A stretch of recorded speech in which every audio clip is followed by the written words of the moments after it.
Lots of reaction to tonight's show. We appreciate it as always, but not enough time to read it all. But this one gave us a good laugh. Rowan says, not surprised with such a high level of corruption under the Obama administration. O brought Chicago's mafia-style politics to the White House. The strong resistance by the former O administration alone proves their guilt. Well, we shall see. That's all the time we have tonight. Mike Emanuel is in for Shannon Bream tonight. Mike, can't wait to watch. Take it away. Thanks, Laura. Great to see you. We begin tonight with a Fox News alert. Democrats take the Russia collusion claims to brand new levels tonight as the president demands answers from his Justice Department on the FBI informant scandal gripping the nation's capital. House Intel Republican Chris Stewart will be here tonight. The Trump administration reportedly looking at housing young illegals on military bases. HHS is said to be visiting one base near Little Rock, and the governor of Arkansas joins us tonight, fresh from dinner at the White House. The South Korean president set to visit President Trump tomorrow to talk Singapore summit. And hello and welcome to Fox News at Night. I'm Mike Emanuel in for Shannon Bream. Both Deputy Attorney General Rod Rosenstein and FBI Director Christopher Wray heading to the White House to speak with the president a day after the president demanded via Twitter that the Justice Department investigate whether the FBI or DOJ infiltrated or surveilled the Trump campaign. Chief National Correspondent Ed Henry has the latest for us tonight. Good evening, Ed. Great to see you, Mike. Breaking tonight, we've just learned, in fact, that House Republicans are about to turn up the heat even more tomorrow. Mark Meadows, Lee Zeldin, Jim Jordan, and other prominent lawmakers will introduce a House resolution spelling out 12 pages of what they call massive misconduct at the highest levels of both the FBI and the Justice Department during the end of the Obama administration. Now, a resolution does not have the power of law, but they are hoping to use it to build new momentum for a second special counsel to be named to investigate how the entire Russia collusion probe started. As you mentioned, the president had that meeting at the White House. Sally Yates also claimed today that the president is waging an all-out assault on democracy by pressuring the Justice Department. But in a visit to the CIA headquarters to swear in new director Gina Haspel, the president went out of his way to praise the courage of House Intel Chair Devin Nunes for shedding light on all of these stories. Nunes this weekend saying Obama officials like Sally Yates and John Brennan are just trying to divert attention from the real story. In Nunes's words, a bright red line was crossed when it appears the FBI infiltrated the Trump campaign to spy on it. The president raising more doubts about Robert Mueller's probe as he met with Deputy Attorney General Rosenstein and FBI Director Wray, demanding a new investigation into how all of this started. The president got some concrete action after that meeting. The press secretary Sarah Sanders telling us, quote, based on the meeting with the president, the Department of Justice has asked the Inspector General to expand its current investigation to include any irregularities with the Federal Bureau of Investigations or the Department of Justice's tactics concerning the Trump camp. It was also agreed White House Chief of Staff Kelly will immediately set up a meeting with the FBI, DOJ, and the Director of National Intelligence with Hill leaders to review highly classified and other information they have requested. Now, that means John Kelly will be working with Nunes to get the documents he's been demanding on this confidential informant that had multiple contacts with Trump officials. Democrat Adam Schiff said it would be dangerous to reveal more information about this informant, even as the bottom line, Schiff is saying that it's unlikely anyone infiltrated the Trump campaign. If that's the case, Nunes is wondering why so many people seem concerned about transparency in releasing information. Watch. This is a dramatic and new and destructive low, I think, for the Congress of the United States, basically to ignore the warnings of the FBI and Justice Department and potentially risk people's lives. What they would like this information for is clearly to be of service to the Trump defense team and further any narrative they have. And we don't know if there's one informant or more informants because there's so much out there now. It's really getting tough to follow. And all we're asking for is give us the documentation that you used to start this investigation. Meanwhile, Fox News is learning tonight former FBI officials James Comey and Andrew McCabe are about to get hit with the long-awaited Justice Department Inspector General report about the handling of the Clinton email probe. The report will slam them for moving too slowly to review those new batches of Clinton emails that were discovered near the end of the 2016 campaign on Anthony Weiner's laptop. So the key is that the FBI's handling of both the Clinton and Trump investigations are still under fire tonight, Mike. Primetime Ed Henry leading us off tonight. Ed, great to see you. Buddy. Democrats are backing the FBI as they push back on the idea there was no Russia collusion. Listen to this. The evidence I've seen, Tucker, there were very good reasons to be concerned about the contacts that the Trump campaign had. You don't have to be a lawyer. You don't have to have the access I have to be concerned. Everything I have seen, it would have been negligent for the FBI not to take steps to protect the country in the midst of information it was receiving. For a viewpoint from inside the GOP side of the House Intelligence Committee, we are joined now by Republican Congressman Chris Stewart from Utah. Congressman, good to see you tonight. Good to be with you. Thank you. Your reaction to the latest attacks from Democrats on your House Intelligence Committee there? Oh my gosh, I guess I would say two things. Number one is if you have evidence of collusion, for heaven's sakes, show it to us. Because you must be the smartest man in the world because no one else does. And please share it with us. And the second thing is, once again, we have this thing about, well, the Republicans are trying to destroy the Department of Justice, or trying to weaken or destroy the FBI. I mean, we're trying to do quite the opposite. But what country would we live in if we allowed law enforcement unfettered power and said, go do whatever you want and don't tell us and hide it from us, and we're never going to ask you, and we're never going to provide any oversight? I think it's a nutty proposition to think that that's a good idea. We want transparency. We want them to be accountable, just like every other organization is. Why in the world would you say everyone's got to be accountable except for the FBI? I think most Americans would find that offensive. You and your Republican colleagues on the committee are also under attack from Congressman Adam Schiff of California. Take a listen to this. The president's response, and Chairman Nunes, Jordan, and Gowdy, and others, is bring it on. We don't care. Whatever is in the service of the president, we're willing to do. This is a dramatic and new and destructive low, I think, for the Congress of the United States, basically to ignore the warnings of the FBI and Justice Department and potentially risk people's lives. Your response to Mr. Schiff? Oh my gosh, it's just silly. It's silly for Mr. Schiff, and frankly, it's silly for the Department of Justice and the FBI. And remember, let's review this. The Republican memo that came out several months ago, and we were told again and again this will jeopardize American lives, it will jeopardize national security, and they had not even seen it. They were making that claim. They hadn't seen our memo. We released a memo. I challenge anyone, show me anything in there that did any such thing. What it did was it embarrassed the FBI and the Department of Justice leadership. They're making the same claim now. Last week we heard you're going to endanger American lives, you're going to endanger national security, and so much so, but then they leaked it. Or someone did. I can tell you that the committee didn't, because they haven't shown it to the committee yet. So they will show it and share it with the press and with their favorite reporters, but they won't share it with the Congress. And that's exactly what we've seen. And for Mr. Schiff to say that the Republicans want to endanger national security, it's silliness for them to make that claim. We are the Select Committee on Intelligence. We have access to the most sensitive information in the U.S. government. We protect that information, or at least the Republicans have tried. But too often we've seen leaks, but promise you it's not from our side. That's pretty clear. Now, other prominent Democrats, rather, are taking issue with the president summoning top DOJ, FBI officials to the White House. Here's Chuck Schumer. The president's behavior is the kind of grossly autocratic behavior we'd expect in a banana republic, not a mature democracy. Was it appropriate for the president to meet with the deputy AG and the FBI director today? Of course it was. They're part of the executive. He is the chief executive. They work for him. And he's just simply saying, why aren't you sharing this with the American people? And to Mr. Schumer's point, here's my definition of a banana republic, where you have any agency, but particularly a military or a law enforcement agency that is above the people and refuses to answer to the people. That is a banana republic. Here's the opposite of a banana republic. A government that answers to the people. When the Congress requests information, they provide that information. They don't stonewall, they don't hide, they don't lie, they don't deceive. That's the type of government that we're hoping to hold accountable here.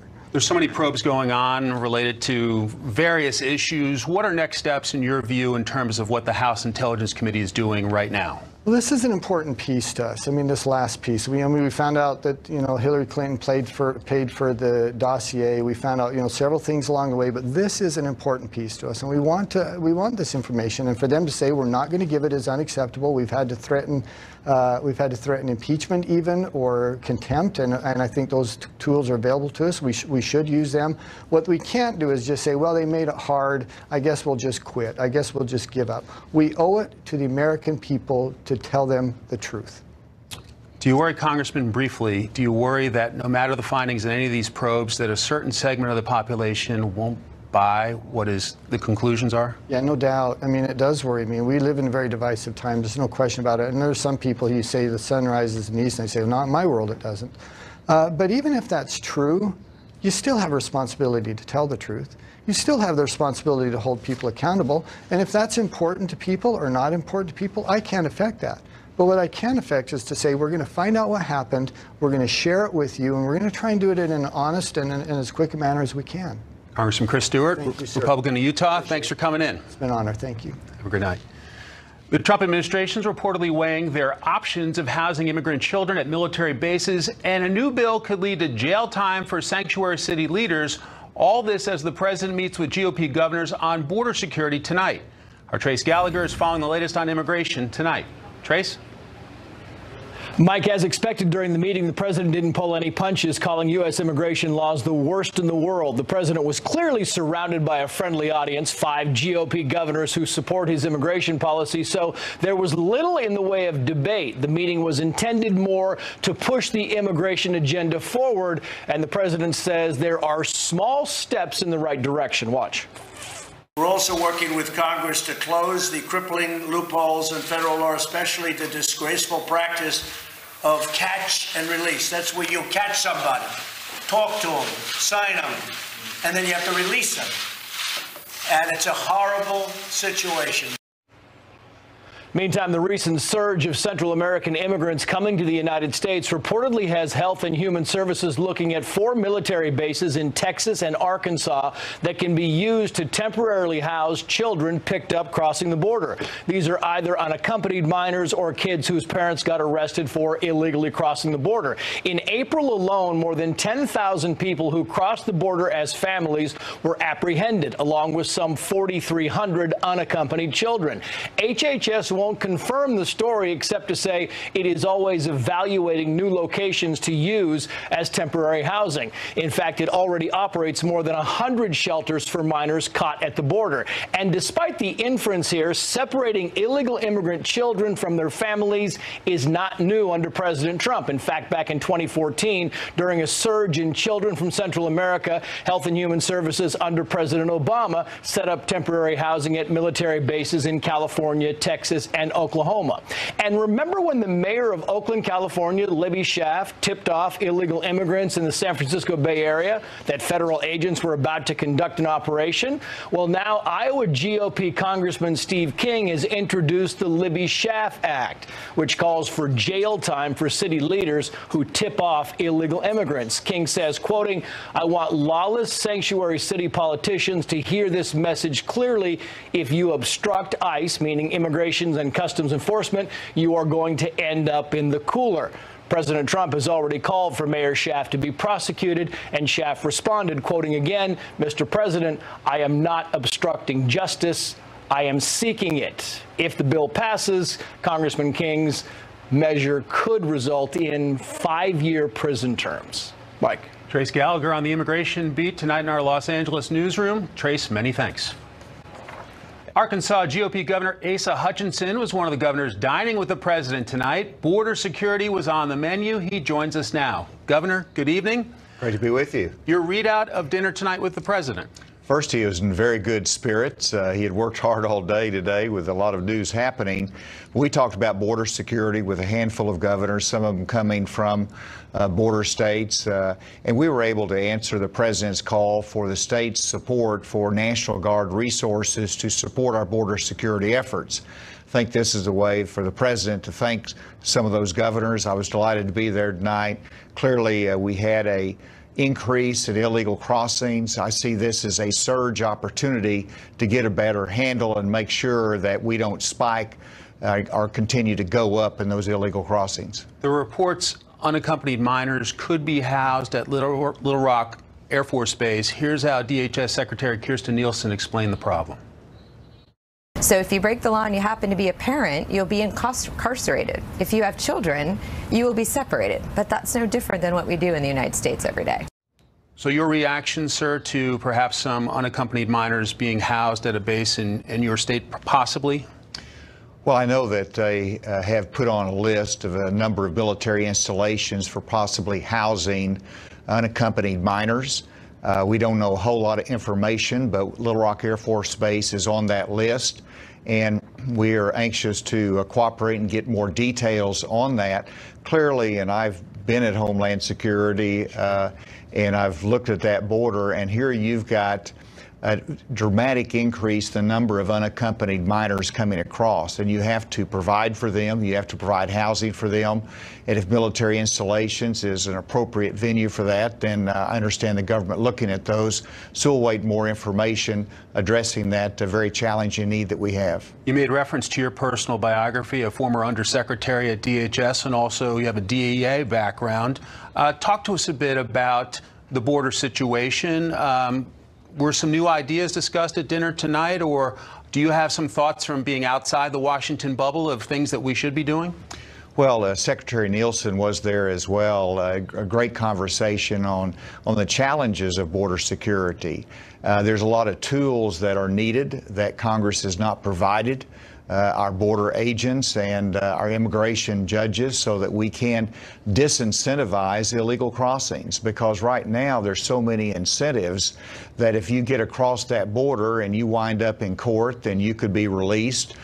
You could fade into the American landscape. Sure. You don't appear in court, and those are the kind of things that have to be corrected. As long as they're an incentive for those to come across illegally, that magnet's going to draw them. We have to disincentivize that. That's what the president is concentrating on, and it's something the American people supports. You described the president being in good spirits, but he seems really kind of stressed about the whole border situation. Did you get a sense of that at all tonight? Absolutely. He's intense on it. He's frustrated because of the obstacles, and it's something that he campaigned on, something that he believes in inherently. And, you know, we all believe in immigrant flow to our country. It's important for our economy and our future, but we have to have the legal path. You got to control the border. He feels very instinctive about that, very committed to it, and passionate about it. 50 governors in the country. You were one of them invited to dinner tonight. What did that mean to you personally? Well, it meant a lot. First of all, it was personal time with the president.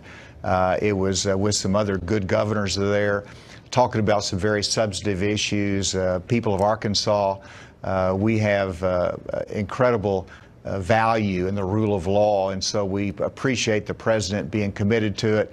But it was a great evening, and I appreciate the president's personal support of our National Guard troops as they fulfill that important national mission. Governor Asa Hutchinson, thanks for your time, sir. Thank you. Pleasure having you. Texas Republican Governor Greg Abbott's inviting state lawmakers from both parties, top education officials, and others to the first of 3 roundtable discussions on curbing future school shootings. That session will be held tomorrow. Abbott is pledging to subsequently hear from advocates on all sides of the gun debate, as well as victims of a November mass shooting at a church in the town of Sutherland Springs. It is finger-pointing time over who's to blame for the possible breakdown of President Trump's summit with North Koreans Kim Jong-un, but Senator Lindsey Graham says this will end with an agreement or conflict. If they don't show up, that's the end of diplomacy. If they do show up and try to play Trump, that means military conflict is the only thing left. And if we have a conflict with North Korea, they will lose it, not us. Tough words from Senator Graham, and joining us next is Lieutenant General Jerry Boykin. He's here to look at tomorrow's high-stakes meeting with South Korea's president here in Washington. The Trump administration says it's keeping up the maximum pressure foreign policy campaign from Iran to North Korea. But there are questions tonight whether the campaign is backfiring or the bluff is being called. Some of those questions are coming from South Korea's President Moon Jae-in, and he's coming to Washington tomorrow. Jennifer Griffin is at the Pentagon tonight with a preview. Mike, in just a few hours from now, President Trump will meet with the South Korean president at the White House to prepare for the June 12th summit in Singapore with the North Korean leader to see if they can come up with a united strategy for how to get Kim Jong-un to end his nuclear program, what kind of incentives the U.S. and South Korea can offer. I think that right now the narrative is kind of imploding. And so it's important for the presidents to look at the big picture, send a clearer message. And I think at this point, you can definitely salvage the situation and get things back on track. President Moon Jae-in and his wife boarded a plane to the U.S. President Trump called him before he left South Korea. The president is reportedly concerned that statements made by North Korea last week could place the summit in jeopardy, leading to political embarrassment or worse. President Trump was reportedly surprised and angry when North Korea's top nuclear negotiator responded to National Security Advisor John Bolton's comparison between North Korea and Libya, saying Pyongyang would never trade its nuclear capability for economic assistance. Quote, if the U.S. is trying to drive us into a corner to force our unilateral nuclear abandonment, we will no longer be interested in such dialogue and cannot but reconsider our proceeding to the DPRK U.S. summit. Some have suggested President Trump may have indicated too soon how badly he wants a deal and perhaps a Nobel Prize. There's no place to kick the can. President Trump told me 3 days ago that he wants to end this in a win-win way. He thinks that's possible, but if they pull out, they play him, that we're going to end North Korea's threat to the American homeland in his first term, and I'll let you surmise as to what that might look like. An ominous warning in the event that talks fail.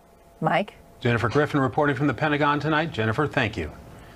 Secretary of State Mike Pompeo announcing the administration's policy toward Iran, economic isolation, and sanctions. The secretary outlining a so-called pressure campaign to weaken Iran's economy until it changes its behavior. The sting of sanctions will be painful if the regime does not change its course from the unacceptable and unproductive path it has chosen to one that rejoins the League of Nations. These will indeed end up being the strongest sanctions in history when we are complete. Pompeo promises the U.S. will also confront Iran beyond economic sanctions. He says he'll work with the Department of Defense to track down Iranian operatives around the world and, in his words, crush them. Iran is dismissing the threats tonight. The South Koreans reportedly singled out National Security Advisor John Bolton's recent Libya model comments for why Pyongyang is suddenly hedging on the summit. The president's also reportedly asking advisors if he should go ahead with the meeting. He'll hear from South Korean President Moon tomorrow. Joining me now for analysis is former Deputy Undersecretary of Defense for Intelligence and the Executive Vice President at the Family Research Council, Lieutenant General Jerry Boykin. Lieutenant General, great to see you. Thank you, sir. Thank you. Good to be with you. First of all, a very firm speech from Secretary Pompeo today in terms of Iran policy, your reaction to his words and his actions outlined in there. Well, first of all, he spoke to the mullahs in Iran in a language they understand, and that's the language of strength. It was one of the, I think it was one of the better diplomatic speeches I've heard, certainly in the last 30 years. That said, I think he got their attention on this, and I think that he made a very clear that the line has been drawn in the sand. No more. You're not going to continue doing what you've been doing. You're not going to continue capturing our boats off your coast. You're not going to continue calling for the death of Israel. You're not going to continue talking about how you want to destroy America, and I think that they got the message from that.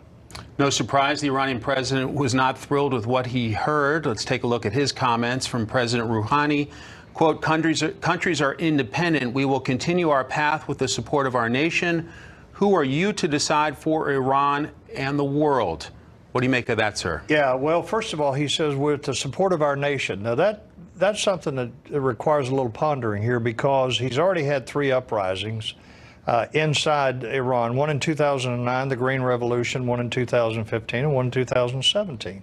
They rolled over into 2018. Only about half of the people in Iran are Persians. The other half are a mixture. It's a eclectic group there. And they don't necessarily support the mullahs there. And by the way, they are actually fairly pro-Western. So he's got a problem. Is there hope, sir, of a new Iran nuclear deal, even though the Europeans are trying to hold on to the old one? Well, I think that they made very clear today that they're not going to go back and try to fix what we have. I think it's start over. Let's start from scratch. Now, the key to that is not just Iran, but it's the Europeans. And are the Europeans going to go ahead and do what makes sense? Are they going to follow Donald Trump's lead? And are they going to realize that Trump was right, that Trump has taken a bold stand on not allowing Iran to get these nuclear weapons because they're a menace to the whole world? Or are they going to stick with the easy way, and that is to continue to allow their corporations to invest in Iran. To North Korea, the odds of a summit seem to be perhaps slipping a bit. A South Korean lawmaker is already playing the blame game. Take a look at this. He's saying, quote, there are several landmines on the way to the summit between North Korea and the U.S. One of those landmines just exploded. John Bolton. Did Bolton misstep, sir?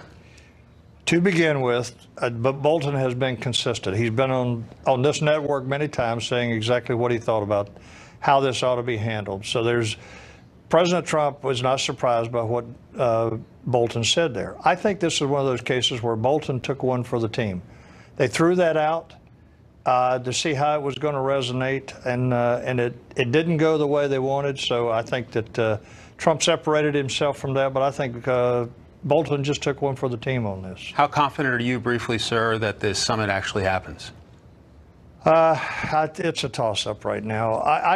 I've been skeptical from the very beginning about whether Kim, after all the years that his father invested in this and he's invested in it, was actually going to come to the table in a serious way. I think now he's getting cold feet about having to negotiate with Donald Trump, and quite frankly, I think it's 50-50 that it's going to come off at all on the 12th of June. Lieutenant General Jerry Boykin, thanks for your time, sir. Mike. Have a good evening.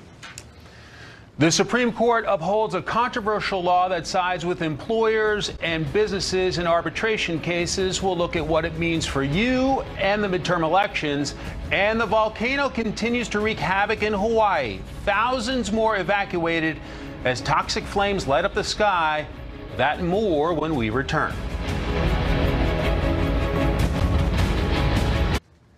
A big labor ruling at the Supreme Court today. The High Court deciding businesses can prohibit non-union workers from banding together in disputes over pay and conditions in the workplace. The court's 5 conservative justices held individual employees can be forced to use arbitration, not the courts, to air complaints about wages and overtime. The 4 dissenting liberal justices said the decision will hit low-wage workers especially hard. And while some court observers disagree with the decision, they believe it does have legal merit. When I first read this decision, I wanted to throw up. It's very unfair. It works against employees, employers benefit. The results are, to me, not good. However, that doesn't mean the decision was wrong. The fact is, the law is what it is, and sometimes justices have to hold their nose when they write fair decisions. In writing the majority opinion, Justice Neil Gorsuch, appointed by President Trump, insisted on not legislating from the bench. He said the policy may be debatable, but the law is clear. Congress has instructed that arbitration agreements like those before us must be enforced as written. Some on the left are hoping today's ruling energizes the progressive base even more for the midterms. Let's bring in Fox News politics editor Chris Steyerwalt for more on the political implications of today's Supreme Court ruling. Ooh. Office mate, nice to see you. Thanks for staying up late. You're helming in here quite nicely. I can feel the ship of state churning and moving into the horizon. It feels very good. Feels very good. Thank you, sir. So while that's firing up Democrats, what fires up Republicans as it relates to the Supreme Court is a possible opening. And Chairman Charles Grassley of the great state of Iowa told Hugh Hewitt the following, quote, I just hope that if there's going to be a nominee, I hope it's now or within 2 or 3 weeks, because we've got to get this done before the election. So my message to any of the 9 Supreme Court justices, if you're thinking about quitting this year, do it yesterday. What does that do for Republican voters in terms of a possible opening on the high court? So when you have an election as close as the one that we did in 2016, you could list any one of 100 factors that were the thing that made the difference. But very arguably, you could say that the Mitch McConnell and Chuck Grassley holding open that seat to which President Obama had appointed Merrick Garland and having that vacancy on the Supreme Court was a tipping point for a lot of conservative voters who had misgivings about Donald Trump. They said, look, the court is too important. We can't risk it. If you were to have, now I think Chairman Grassley is perhaps having a little mischief here. He's saying, well, we need the appointment because we might lose the Senate. But really what he's saying is, if we have a vacancy, we can probably gain seats, because the Republicans aren't really in a position to lose the Senate right now. They're in a position to grow their majority more than anything else, just because of what the map looks like. And, buddy, let me tell you, if they had a Supreme Court vacancy, if you don't think you could get the Republican base out for midterms to replace Justice Kennedy, they would march. They would march for sure. If it becomes an epic blue wave, sure. Then obviously that'd be a nightmare getting a Supreme Court justice through, right, for President Trump? Sure. Oh, if the Republicans are in the minority, what he would have to give away to try to get somebody confirmed and the kind of nominee that he'd have to pick, which of course we used to do a lot in the United States, presidents would have to pick the other way. But under the nuclear option, all the Republicans have to do is hold on to 51, and they can, the president can take his pick pretty much, as long as it's in the realm of scholarship, studiousness, and seriousness, and respect of somebody like Neil Gorsuch. On the Democrat side of things, they're talking about their agenda, trying to sell their base as well. Here's House Democratic leader Nancy Pelosi. The American people deserve better, but Republicans are standing in the way. We want Republicans and their corrupt, big donor-driven agenda to get out of the way. It has given the American people a raw deal. Democrats are offering a better deal for our democracy. So, Chris, how does that play with folks in districts that could decide control of the House? So Democrats have been testing out a few messages. One of them is to go after Republicans on health care. But House Democrats today seem to alight on the idea of focusing on corruption. And, you know, there's a certain irony here, because part of the problem that Democrats have is that misconduct that they excused in Bill and Hillary Clinton for a long time are the standards now that the Trump administration is using for its own unusual arrangements and all these things. But whoever's fault it is, ultimately, corruption is an issue that connects with American voters. However, I would also point out, we saw today Gallup's number for people's positivity about the job market and the chances of landing a good job reached the highest point ever. They've only been measuring it for 17 years, but it hit the highest point ever, people's optimism about finding a good job.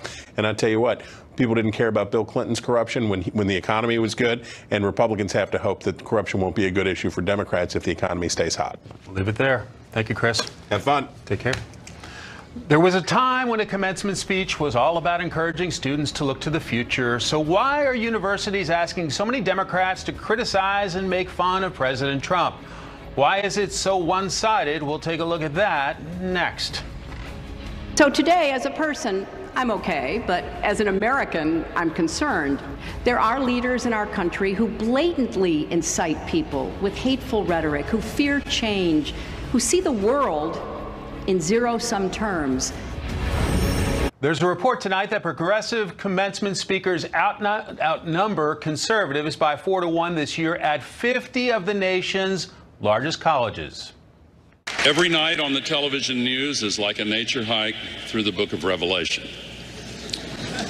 And yet, some in the news media I referred to earlier do not recognize that these dots connect and put forth the false narratives that are designed to distract. Jerry told me before we came here that it's even bigger, I hate to say this, than it was last year. I don't know if President Trump will admit that or not. We have many challenges facing us. I just want to call to your attention that today it often feels as if America's greatness and goodness is clouded by ugly language, fear-mongering, and incivility. And some have forgotten that we are all God's children.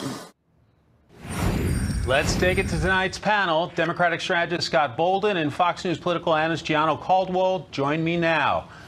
Okay, so John Lewis, Cory Booker, Hillary Clinton at Ivy League schools. Are we seeing a pattern there, Gianno? Absolutely. But you know what? I came tonight with a solution. Invite me a good conservative to speak, to go to my Twitter, and I think we can clear this all up. But seriously, when you look at, we really can. But when you learn what some colleges are teaching, there's no surprise that they despise and don't invite intellectual conservatives for their college commencement ceremonies. College nowadays are teaching courses such as Harvard University's Study of Women, Gender, and Sexuality Friends with Benefits. So that sounds like an interesting course. There's another college that's teaching the art of walking. So I guess you didn't learn that when you were growing up as a baby. So that's new. There's another college teaching how to watch television, which is like, wow, okay, we're kind of doing that right now. And lastly, the University of Pennsylvania has a course called The Feminist Critique of Christianity. So now we're critiquing or attempting to criticize the man who saved the free world, Jesus Christ. What's going on here? I don't know. Well, I would have aced the art of walking, but Scott, is some of this a reflection of what will make the tenured faculty at many of these universities happy? Well, Gianno, cool your jets, first of all. Second of all, I think you'd be a great graduation speaker. Thank you. You know, listen, we are the sign of the times. Donald Trump and conservatives drive this negative narrative. The Republican Party is in civil war with itself. There are some moderate Republicans. There's some hardcore right Republicans. I can't tell you why they're not being asked to speak at commencement, but this narrative, this country is changing. All three houses are controlled by Republicans, and I'll be honest with you, it's troublesome. Your clips that you ran, was there anything, any observation made by any of those speakers that was inaccurate? I would think not, because it's playing out in front of us. And the other thing is this. I think graduations are very positive, about family, high achievement, and what their future should look like. When you think about the conservatives and the Republicans and Donald Trump and this administration, do you really think about anything that's positive, something positive he could say from a leadership standpoint? Because he drives a very negative narrative, and I think that plays into this. All right, well, our crack research team found that U.S. Ambassador to the UN, Nikki Haley, was the featured speaker at Clemson, and U.S. Senator Susan Collins spoke at Colby College, Women of Power. Does that work for you, Gianno?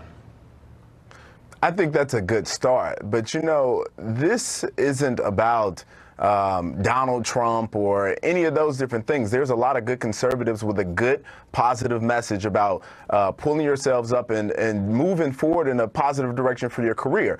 Parents are paying thousands of dollars to liberal colleges to teach young adults how to walk, watch TV, and criticize Christianity, when college is supposed to be an experience where it opens your mind to different points of view, not dictating indoctrinated liberal perspective.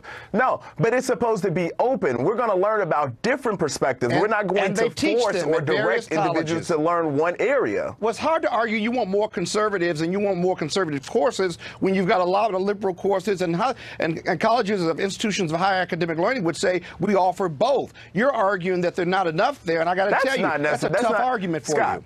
Scott, that isn't true at all, actually, and there's been studies that have shown that that isn't true. So when we look at it, we see that folks that go to these college campuses, like Ann Coulter and others, who attempt to speak to these college campuses, and the faculty disinvite them because they don't like the political philosophy or ideology of these individuals that are coming to the campus.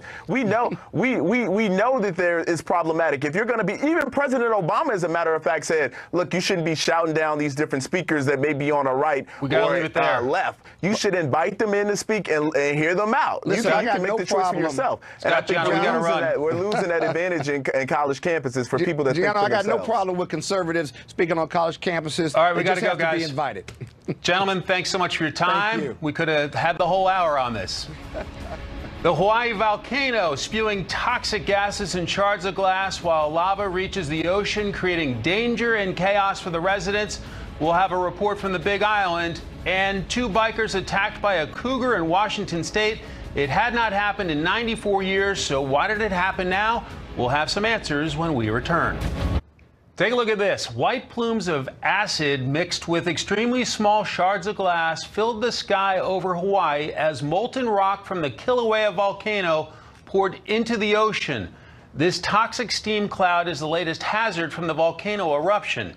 It's formed from chemical reaction when lava touches seawater.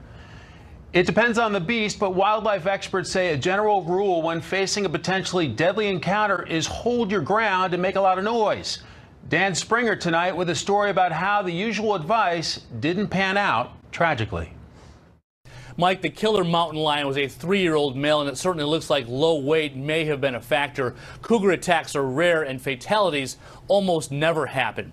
The two mountain bikers who were mauled have been identified. 32-year-old S.J. Brooks was killed. His friend, 31-year-old Isaac Setterbaum, is recovering in a hospital. Both are from Seattle, and both are experienced being out in nature on their bikes. And officials say they did what they were supposed to do when they noticed the big cat stalking them on a remote dirt road. They tried to scare the cougar away. They stopped. They did the right thing, made a lot of noise. One person was reported to even have swung their bike at the animal and scared it off for a period of time. A short time later, the cougar returned and pounced on Setterbaum's head. During that attack, Brooks ran into the woods. The cougar followed and killed him. The survivor was able to ride away and call for help. Fish and Wildlife deputies eventually found the cougar standing on the victim's body.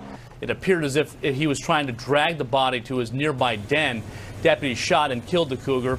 Isaac Setterbaum is in satisfactory condition despite the vicious attack on him. At one point, that victim reported that his whole head was inside the jaws of this cougar. And has the injuries to go along with that report. There are plenty of cougars in the Cascade foothills where this happened, but conflicts are very unusual. In fact, the last human fatality was 94 years ago. This is just the second known in Washington state. Mountain lions feed on deer and small animals like rabbits. Cougars are a protected species, but there are enough of them that Fish and Wildlife allow 50 to be killed each year. The cougar's brain has been taken to a lab for examination in hopes of learning more about what led to this deadly attack. Mike? Dan, thank you. Have you hugged a cop today? Up next, we celebrate a very special 7-year-old.